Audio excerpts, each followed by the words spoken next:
Assalamualaikum, selamat sejahtera dan selamat datang kepada semua geng bayang yang hadir pada hari ini di satu lagi episod Gospital. Yes, di mana Shadows berkongsikan dengan korang semua pengalaman-pengalaman seram yang berlaku di hospital-hospital yang terdapat di Malaysia. So, sebelum video ni habis, Shadows ada message yang nak Shadows kongsikan di akhir video ini. So, korang semua, Shadows harap korang boleh stay sampai habis untuk layan message special dari Hey Shadows Channel. Okey, tak nak lengahkan masa lagi. Pada hari ini, Shadows akan kongsikan dengan korang dua kisah seram yang berlaku di hospital yang terletak di Penang, seperti yang diminta oleh para subscribers.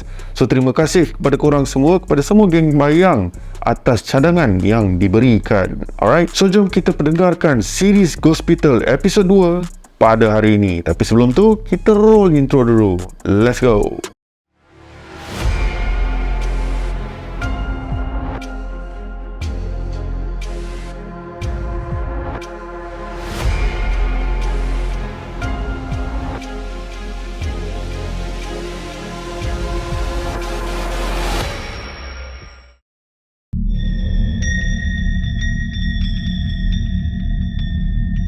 Kelahiran seorang bayi adalah satu nikmat bagi setiap pasangan suami isteri yang menantikan kelahiran anak mereka, terutamanya anak pertama. So, sama seperti Malis yang teramat teruja dan menantikan kelahiran anaknya yang kedua, which bagi Malis adalah satu memori indah yang sepatutnya diabadikan.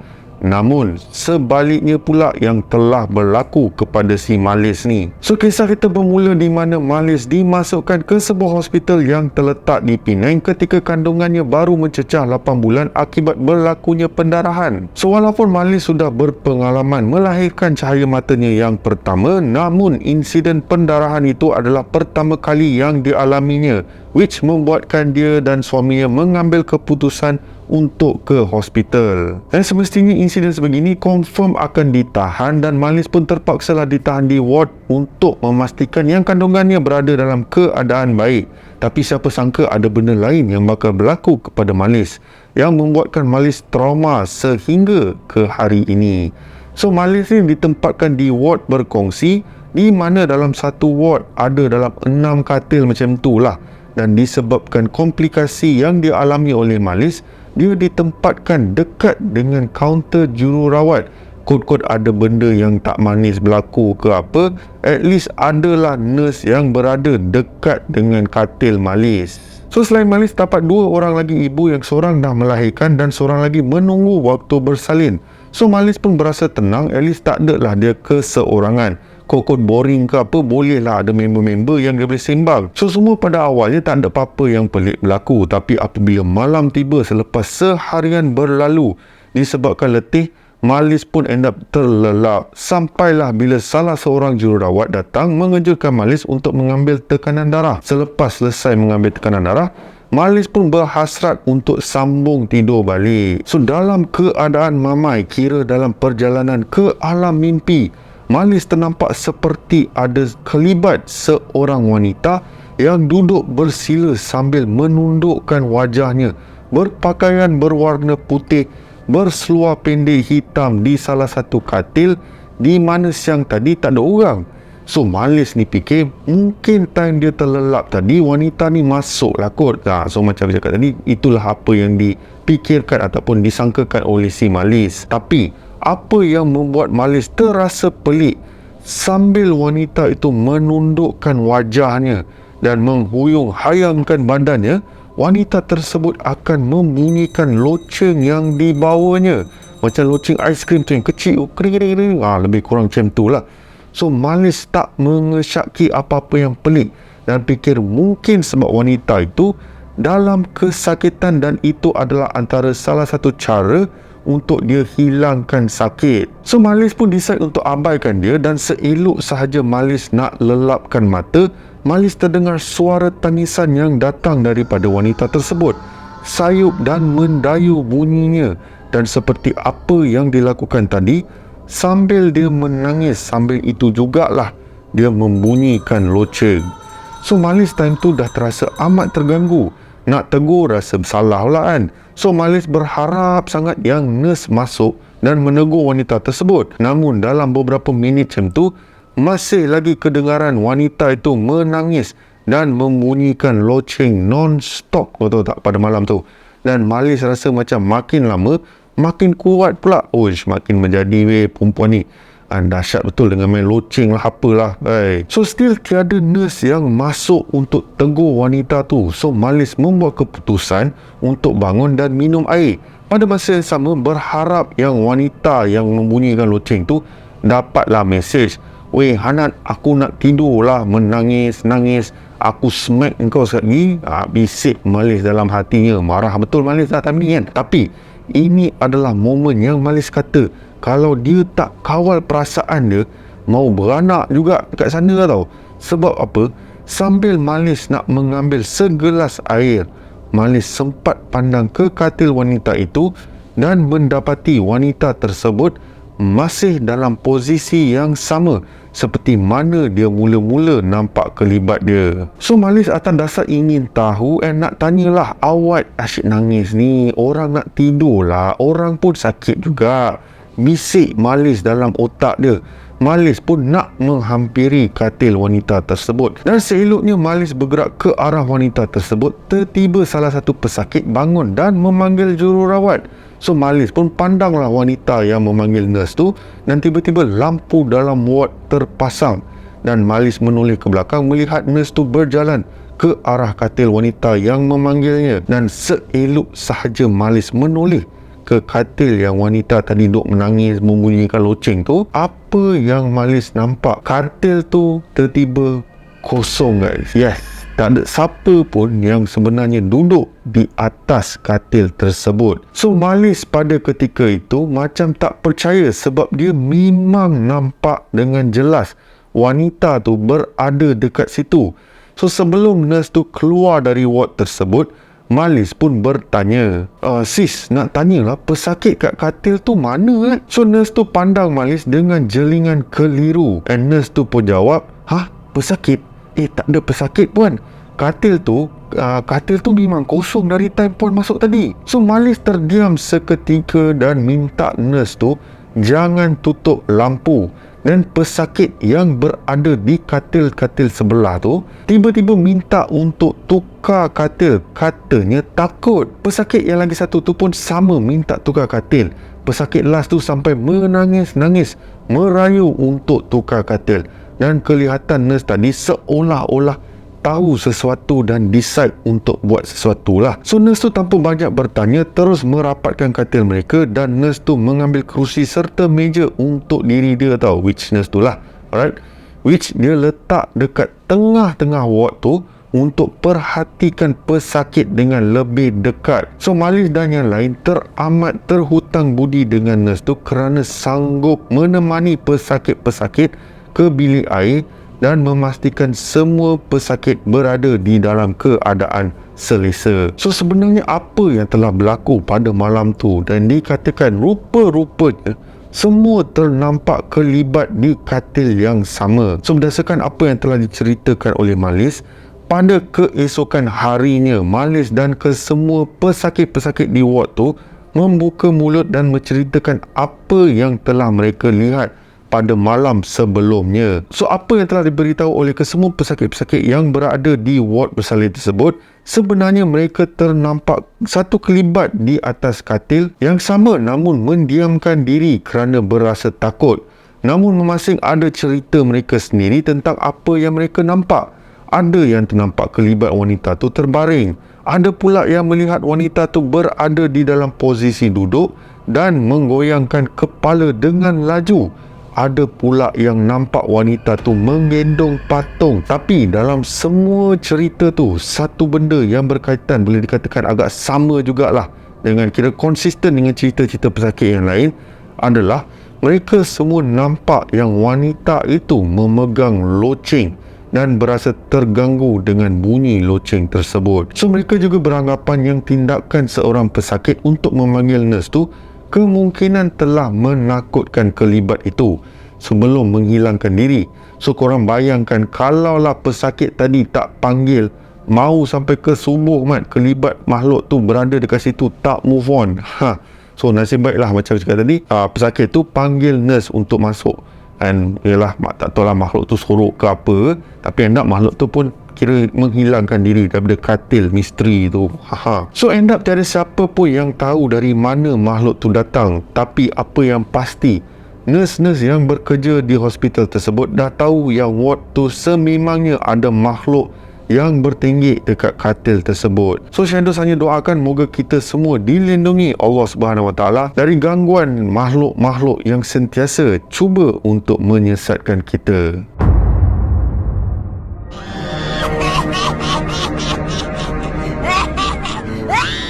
So kisah yang seterusnya yang Shadows bakal kongsikan berlaku di hospital lama di Penang, di mana sang pencerita suruh Shadows carilah sendiri mana satu hospital yang dikatakan itu. So Shadows hanya mampu agak-agakkan lah mana hospital tu, tapi Shadows pun nak geng bayang semua carilah di mana hospital yang paling lama yang terletak di Penang. So insiden ni yang berlaku kepada seorang wanita yang bernama Fiona merupakan satu insiden yang agak misteri buat dirinya. So pengalaman ni terjadi dah lama dah. Alright, pada tahun 1998 macam tu, di mana hospital tu masih belum renovate, CCTV pun tak install lagi. So kalau nak cakap pasal pemandangan hospital tu, tak payah cerita lah.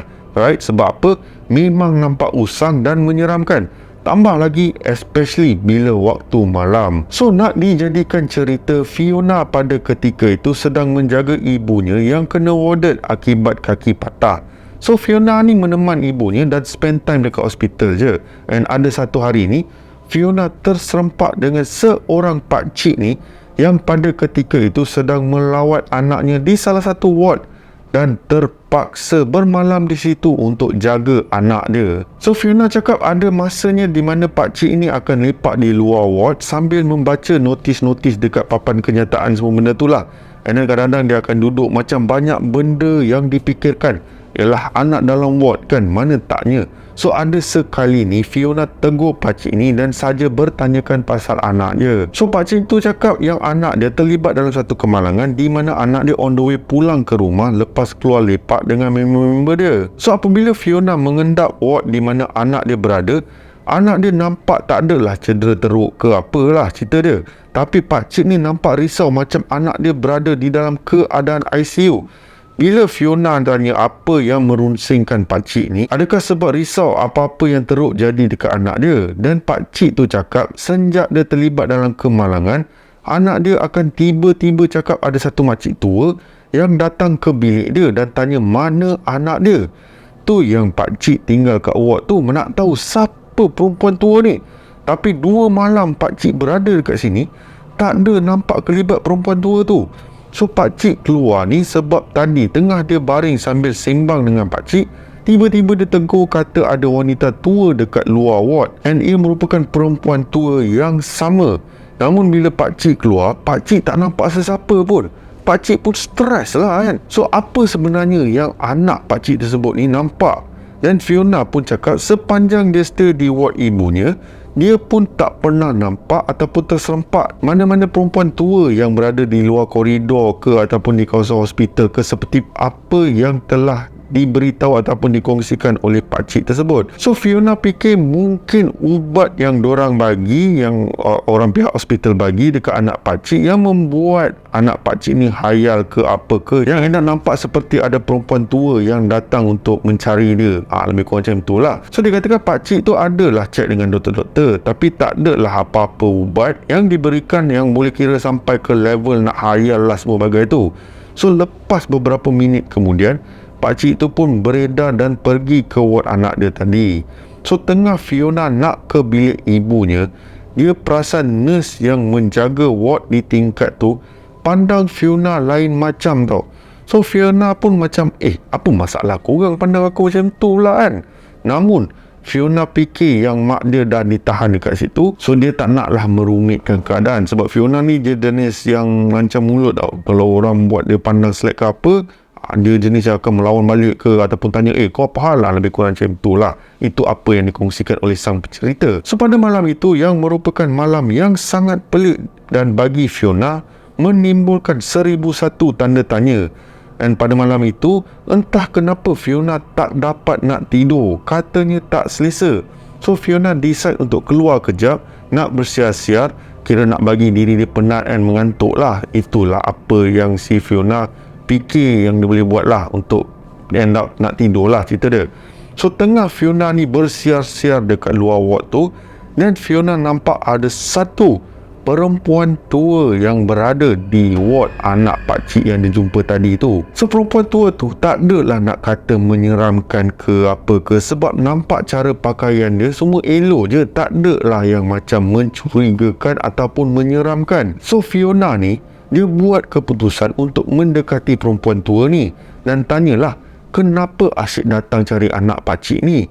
So perempuan tua tu bercakap yang budak lelaki ni langgar anak perempuan dia, dan yang perempuan tua ni nak tuntut, kira macam tuntut papasan macam tu lah. So Fiona macam, lah ya ke, kenapa bila pakcik keluar untuk jumpa makcik, pakcik tu cakap makcik ni tak ada. So perempuan tua tu pun balas, yang aku nak tuntut budak ni, bukan pakcik tu. Dan Fiona pun tanya, anak makcik ni ada dekat hospital ni ke sekarang? Dan perempuan tu menjawab sambil memandang ke arah Fiona dengan pandangan yang tertiba sangat menyeramkan. Ada nak? Ada. Nak jumpa ke anak makcik? Fiona pun tak tahu kenapa time tu dia rasa diri dia busybody. Dia pun setuju nak jumpa anak makcik tu. So makcik tu pun bawa lah si Fiona ni, kononnya nak pergi ke ward anak dia. Dan pada ketika itu Fiona terasa semacam ini bukan bilik ward ke apa ke kan, dah lain macam tempat ni. Dan Fiona tanya makcik tu, makcik, kita nak ke mana sebenarnya ni? Betul ke nak ke ward ni? So perempuan tua tu pun jawab, ya nak, kita nak ke ward tu lah, ni jalan pintas untuk ke ward lagi satu. Fiona macam ya kan je lah, malas nak berbetal lebih lah cerita dia kan. Dan tiba-tiba dekat satu kawasan yang tulis bilik mayat, dan Fiona dah rasa gerun semacam dah. Makcik, kenapa kita ke arah bilik mayat ni? Ini bukan nak ke ward ni. Nak ke mana ni makcik? Suara Fiona dalam keadaan panik. Dan pada ketika itu barulah Fiona sedar pakaian makcik tadi yang elok-elok semua menjadi macam jubah yang lusuh berwarna kelabu, kotor-kotor macam tu lah, berambut putih. Dan apa yang Fiona ingat pada ketika itu, makcik tu terus berpusing dan pandang ke arah Fiona, dan wajah perempuan tua itu menjadi sangat menggerikan dengan suara yang begitu nyaring dan bagi tahu Fiona, makcik dah lama kat sini nak. Makcik suka kerja pesakit-pesakit dekat sini. Tak sangka nak sudi ikut makcik ke sini. Selalunya orang akan abaikan makcik, tapi Fiona sanggup ikut makcik. Fiona pun melarikan diri, tapi seolah-olah tak tahu mana dia berada. Sesat dalam hospital tu tau. Mana dia lari, dia akan nampak perempuan tua tu sedang menantikan dia. Sampailah satu momen di mana dia kepenatan, dan terus Fiona rebah ke atas lantai, dan sebelum dia fully pingsan, dia nampak perempuan tua tu mendekati dia sambil mengilai dengan begitu menyeramkan. Dan pada momen itulah Fiona pun fully pingsan. So setelah Fiona sedar daripada keadaan pingsan dia tadi tu, Fiona nampak sekelilingnya ada nurse, ada doktor sebagainya. So diorang pun bertanyakan kepada Fiona apa sebenarnya yang telah berlaku, macam mana Fiona boleh berada dekat bilik mayat, and apa yang lagi epic, kawasan ataupun tempat di mana letaknya bilik mayat tu sebenarnya telah diabaikan, kira dah tutup dah, memang dah tak buka sebab dia ada lagi satu tempat bilik mayat yang baru. So doktor semua, nurse-nurse semua, dan termasuklah security, berasa pelik macam mana Fiona boleh berada dekat kawasan situ. Dan tambah lagi, laluan untuk masuk ke tempat tu, pintu dia tertutup dan berpagar kunci. So dorang memang heran lah. And macam Shadow cakap pada awal tadi, hospital ni CCTV pun tak install lagi. So memang dorang tak tahu macam mana Fiona boleh terlepas ke sana. So Fiona pun menceritakan apa sebenarnya yang telah berlaku. Kata ni dia terikut salah satu perempuan tua yang end up membawa dia ke bilik mayat tersebut. semua macam memang lah tak percayalah dengan apa yang si Fiona ni ceritakan. Bayangkanlah kau tengah dekat hospital, lepas tu kau bagi tahu doktor yang kata tiba-tiba ada hantu dan kau follow hantu tu semua. Diorang memang skeptical lah dengan benda-benda ni. So selepas semua doktor dan nurse-nurse, ada beberapa nurse dan security bersurai, tinggallah satu nurse yang Shadows ada cakap tadi. Nurse ni yang pandang slack dekat si Fiona. Nurse ni tanya pada Fiona apa sebenarnya yang Fiona nampak. Gambarkan, ceritakan balik kejadian sebenarnya. So Fiona pun menceritakan daripada A sampailah Z, cerita pasal pakcik tu, anak tu and everything all. And then barulah nurse tu membuka cerita dan mengatakan sebenarnya tak ada perempuan tua, tak ada pakcik dan tak ada anak dia pun yang berada dekat hospital tu. Ward yang di mana Fiona nampak tu merupakan ward, bukan nak kata ward kemalangan ke apa, tapi ward quarantine, di mana pesakit-pesakit yang mempunyai penyakit seperti TB ataupun apa-apa penyakit yang bahaya yang boleh berjangkit dimasukkan situ. Namun ward tu pun sama juga seperti mana Fiona berada dekat bilik mayat tu, dah tertutup, memang dah lama tak guna. So nurse tu cakap memang ada beberapa insiden-insiden di mana pesakit-pesakit yang ada ataupun masuk ke ward dekat floor ataupun dekat tingkat tersebut cakap yang mereka sentiasa terserempak dengan seorang pakcik yang sentiasa nampak sedih dan risau, dan mengatakan yang anak dia sentiasa nampak perempuan tua, dan ada perempuan tua yang berada berkeliaran dekat area hospital tersebut. And selalunya bila diorang nampak perempuan tua ni, diorang akan abaikan. Dan tak tahu kenapa pada malam itu, disebabkan si Fiona ni terlalu mengikut perasaan dan busybody, itulah yang menyebabkan si Fiona end up follow perempuan tua tu sampai ke bilik mayat. So selepas mendengar benda tu, Fiona macam tak percaya, and segala tubuh badan Fiona berada dalam keadaan ketakutan. Fiona terus end up demam beberapa minggu, ialah tak boleh handle dengan apa sebenarnya yang berlaku. Sebab rupa-rupanya macam Shadow cakap, dia tak bercakap dengan manusia pun, dia bercakap dengan makhluk-makhluk ataupun jin yang berada di hospital tu, yang mengganggu orang-orang yang kira stay ataupun tinggal di tingkat bangunan hospital tersebut. So yes, bila kita cerita pasal jin, kita cerita pasal hantu, tak kisahlah hospital ke, hotel ke, ataupun mana-mana tempat yang macam ni, confirm sebenarnya orang ni ada di sekeliling kita. Apa yang kita mampu buat adalah berdoa dan sentiasa mengharapkan lindungan daripada Allah Subhanahu Wa Taala agar kita tak diganggu oleh makhluk-makhluk tersebut. So geng bayang semua, begitulah dua kisah yang Shadows kongsikan dalam series Hospital pada kali ini, dan Shadows harap geng bayang semua terhibur dengan kisah yang Shadows kongsikan pada episod kali ini. So hospital mana lagi korang nak Shadows kongsikan? Kita dah cover hospital dekat Ipoh, hari ini Penang. So mana lagi hospital yang geng bayang nak Shadows kongsikan? Korang boleh share cadangan korang kat ruangan komen di bawah, dan nanti Shadows akan kongsikan kisah-kisah seram dekat hospital tersebut. So sebelum tu, Shadows nak kongsikan something. Macam Shadows awal tadi beritahu, ada message ataupun ada something yang Shadows nak beritahu lah. Alright, so baru-baru ni Shadows dijemput oleh Sunway dan juga tim media variasi ke salah satu perasmian, iaitu perasmian Nights of Fright di Sunway Lagoon, di mana boleh dikatakan tiap-tiap tahun Sunway Lagoon akan buat macam tempat tu berubah menjadi tempat hantu. Wah, lebih kurang macam tu lah. So Shadows bersama dengan Zaf Channel, tim media, dan ada juga influencer, artis-artis yang turut ada untuk enjoy keseraman di Sunway Lagoon. So Shadows akan uploadkan vlog sepanjang Shadows dekat dalam tu. So korang bolehlah tengok feel dia, dan korang pun bolehlah kalau berminat gerak ke sana, alamilah keseraman dia yang boleh dikatakan boleh tahan lah. Memang dahsyat lah kan, walaupun manusia je yang dekat dalam. Mana tahu masa masuk kot-kot ada hantu yang betul. Alright, so game bayang semua, terima kasih kepada semua yang hadir pada malam ini. Seperti biasa, jangan lupa tekan butang like, share dan juga subscribe sebagai tanda sokongan korang pada Shadows Channel.